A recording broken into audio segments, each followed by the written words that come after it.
Saudações a todos, professor Fabão na área. Se você quer aprender teoria dos conjuntos, você está no lugar certo. Nós vamos começar uma série de videoaulas com este tema. Nesta primeira aula você vai aprender como representar um conjunto, você vai aprender a representá-lo da forma de enumeração de elementos, usando propriedades e ainda pelo diagrama de Venn. Você ainda vai aprender igualdade de conjuntos. Se você quer iniciar os seus estudos nessa área, fique comigo até o final deste vídeo e roda a vinheta!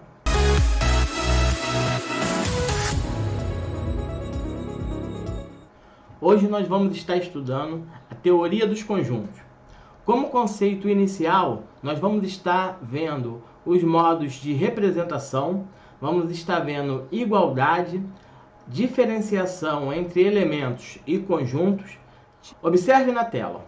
Primeira coisa que nós vamos estudar é a enumeração dos elementos. Essa é uma das maneiras que eu tenho de representar um conjunto.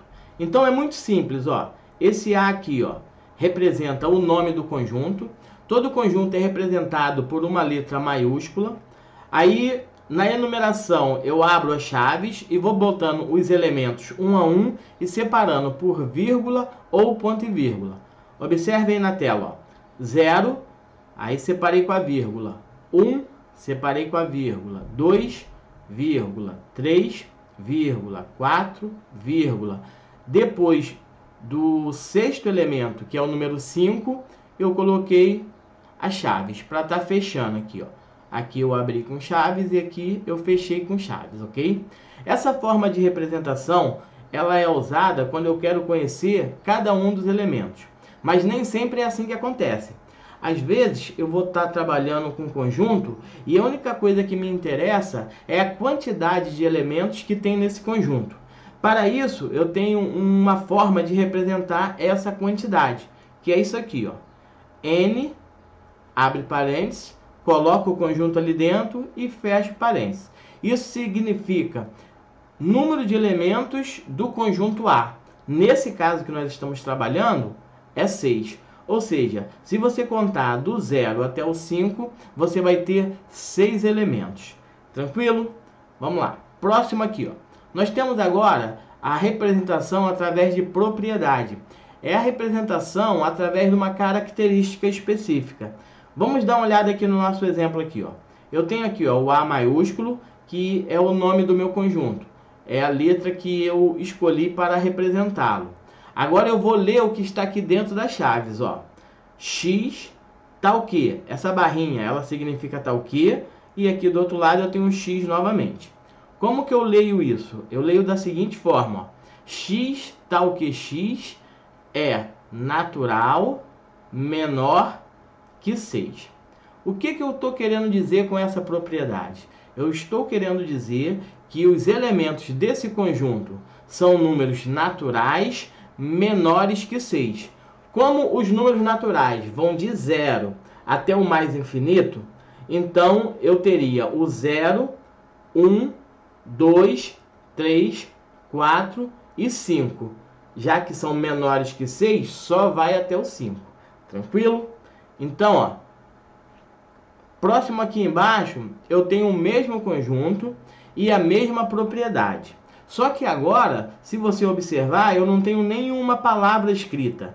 Tudo é representado através de símbolos. Então, ó, como é que eu faço para me ler essa propriedade aqui, ó? Diz assim, ó, X pertence ao conjunto N, tal que X é menor que 6. Observe que é a mesma coisa da de cima, só que agora sem usar palavras, apenas com símbolos, ok? Prosseguindo. Nossa terceira e última forma de representação que nós vamos estar estudando é através do diagrama de Venn. Como que funciona esse diagrama? Ora, é um plano que é limitado por uma linha fechada e os elementos ficam ali dentro. Esse diagrama ele é muito usado para resolver questões de concurso, do Enem. Mais à frente nós vamos estar dando uma aprofundada nesse conteúdo de concursos que nós vamos estar lançando mão do diagrama de Venn para estar resolvendo isso aí, tá bom? Vamos lá.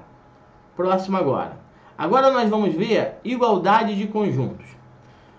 Se eu tenho um conjunto A e um conjunto B, esses dois conjuntos eles só são iguais se todos os elementos do conjunto A pertencerem ao conjunto B e, ao mesmo tempo, todos os elementos do conjunto B pertencerem ao conjunto A. Olha na tela. Observe que o meu conjunto B aqui, esse conjunto aqui, ele tem os elementos 0, 1 e 2. E o conjunto A tem os elementos 0, 1 e 2. Ora, então é óbvio que o conjunto B ele é igual ao conjunto A. Vai ser sempre simples assim? Não, claro que não, né? Às vezes vai ter sempre alguma coisa na questão para dificultar ela um pouquinho. E eu trouxe alguns casos simples, mas que já diferencia um pouquinho desse primeiro exemplo. Olha o exemplo de baixo. Eu tenho os mesmos elementos, só que agora eles estão em ordem diferente. Isso vai alterar a minha igualdade? Não.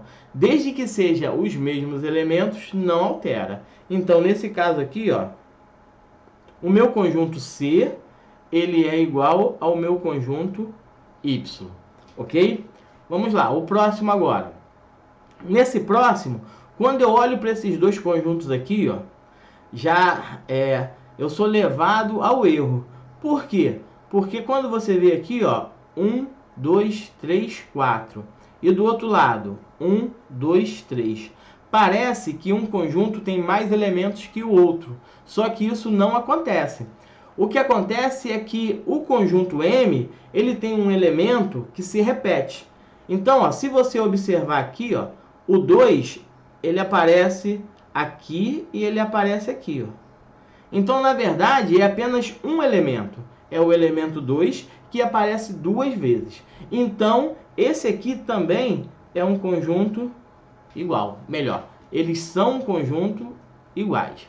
Agora, próximo. Eu tenho aqui agora um conjunto que ele é representado por uma propriedade. Aquela que nós estudamos, né?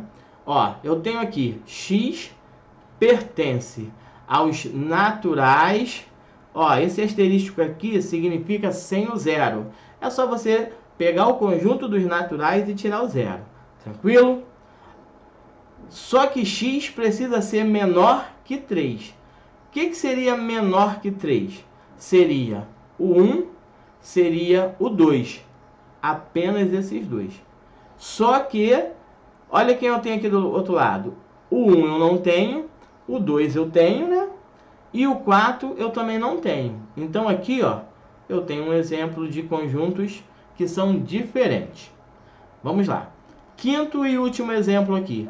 Aqui, novamente, eu tenho um conjunto que ele é representado através de uma propriedade, só que agora eu preciso fazer uma continha, mesmo que seja de cabeça. Olha só, o que diz aqui, O meu conjunto F, ele é representado por x, né? Tal que x menos 2 é igual a 5. Ou seja, eu tenho um número x que quando eu tiro 2 desse número, o resultado tem que dar 5. Ora, esse número só pode ser o 7 mesmo, né? Porque se eu tenho 7 e tiro 2, o resultado é 5. Então, esse conjunto aqui, o conjunto F, ele é igual ao conjunto J. Tranquilo? Fechou?